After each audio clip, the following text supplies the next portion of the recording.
First off, I'm sure you guys probably have all heard of 50 Shades of Grey, so this evening you're probably going to see shades of red from my head, so don't be alarmed, it's totally normal. Actually, if you understood where I come from in New Jersey, you'd know that if you were standing up in front of about 200 Italian people that were staring at you in this quiet, you'd be a little nervous too. It's kind of a little scary. I'd like to start off with a couple thank yous and acknowledgments. First off, thank you to the bride and groom's parents. This has been an absolutely unbelievable weekend for them.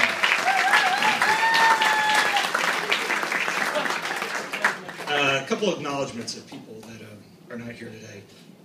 Obviously, Jordan's father and Michelle's grandfather.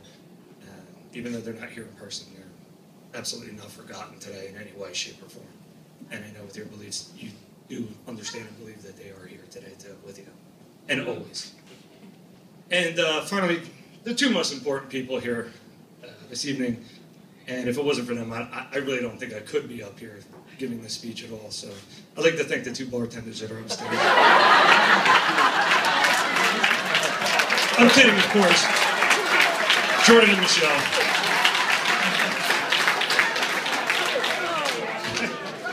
For those of you who don't know me, I am Adam Nemeth. I'm Jordan's best man.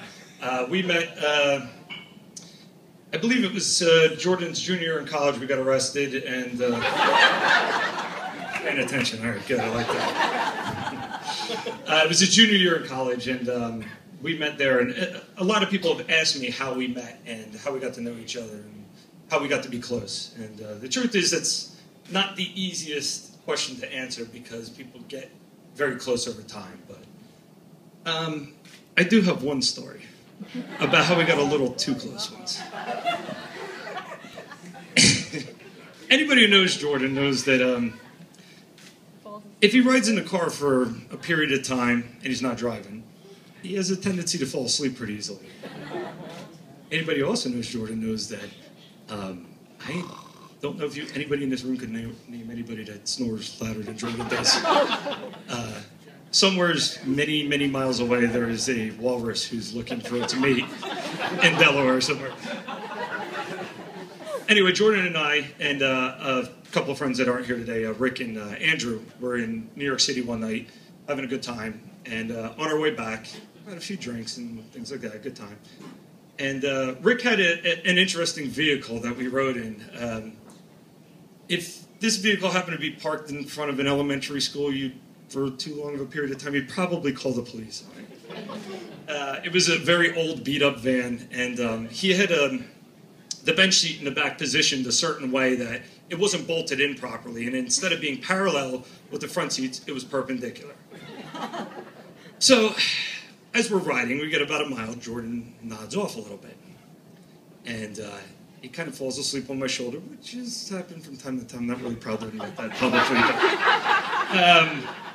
But in this particular event, I was kind of tired myself, so I laid down on the ground. Now, what you have to understand is if these are your two drivers, and Jordan laid this way, with his head facing the drivers, I laid down next to him with my head facing that way. I do not to this day know if Rick did this intentionally or not, who was driving, but we came around a turn and he kind of jerked the wheel a little bit, and it rocked the bench seat over. Jordan goes flying over.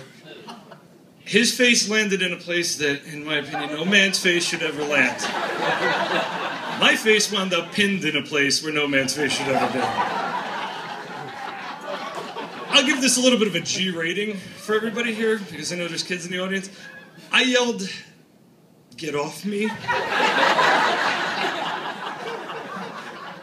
And the response I got was Old Mother Walrus, still snoring away.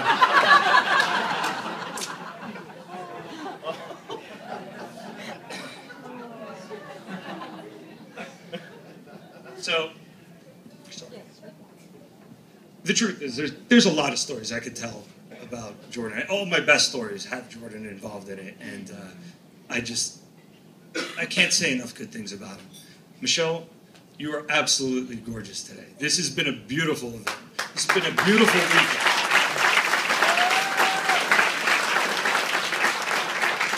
And I will definitely tell you that you are the missing puzzle piece to Jordan. And after a while, and I think every guy in this room that's involved can understand what I'm saying, that as well as you know somebody, you know that there is something that just doesn't quite complete them, doesn't quite make them perfect until they find the right person. And I knew from day one, you were it. There's no question about it. You were it. We were going to I believe we were going to watch the World Cup in Philly, and I met him at the train station. And we were there, and that was the day he told me that he met you. And the way he spoke about you was completely different. It was something else, something special. And it wasn't in his words, it was in his face. And there's no doubt about it. So I'll ask everybody now at this point to raise their glasses. Sorry, I have a terrible memory, so I had to write this down. To Jordan Michelle. May your refrigerator be ever filled with good wine, and may your only ups and downs be under the covers. No, I'm sorry. That's I was supposed to X that one out. The real toast. On your darker days, may you find the light from one another.